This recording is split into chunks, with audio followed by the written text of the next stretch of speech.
Je pense que sur les sujets de formation, c'est, que je dis 0%, zéro formation, c'est un principe, c'est-à-dire que ça obligeait finalement nos équipes projets, aussi bien d'ailleurs direction industrielle que DSI, à construire quelque chose qui soit de très très simple à l'usage.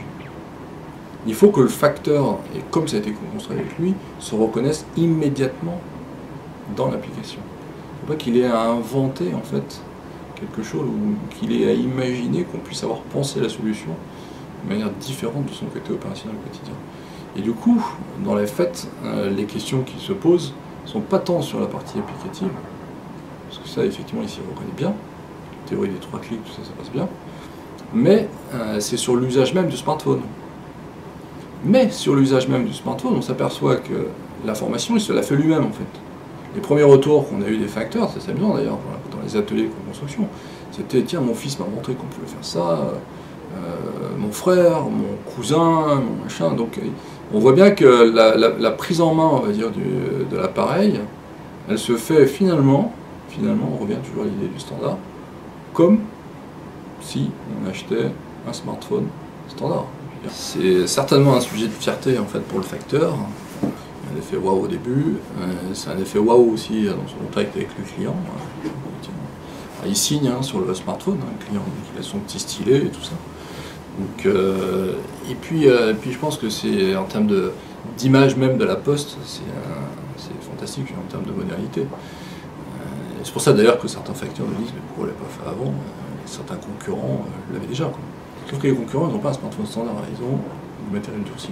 Ça pulse avec la poste, c'est plus que ça. Enfin, je pense que toutes les idées qu'on développe autour du numérique, autour du mobile, enfin on voit bien qu'on a une puissance extraordinaire par notre proximité avec les Français au quotidien, 6 jours sur 7.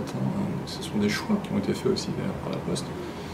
Et de maintenir cette présence sur le territoire à travers le facteur, les bureaux, et d'essayer d'optimiser au maximum ce réseau-là en y intégrant des nouveaux services. On s'intègre véritablement dans l'évolution du pays. On n'a pas la partenariat qui a été lancé sur l'e-santé.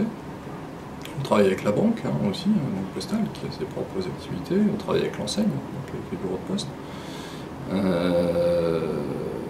On a beaucoup de contacts aussi avec, j'ai beaucoup de contacts avec d'autres organisations, SNCF, Air France, etc. Donc on est en train de réfléchir aussi un petit peu, pourquoi pas, je veux dire, imaginer des services communs, ou en termes d'architecture même, pour revenir un peu au rôle de DSI, on est en train d'essayer de regarder si on ne peut pas construire aussi des modèles d'architecture qui soient pas très différents, pour essayer finalement de rendre ce socle, je dirais, mobile, accessible pour toute catégorie de services. Je pense que l'idée, elle est là. C'est pas de la banalisation, c'est plutôt de la standardisation.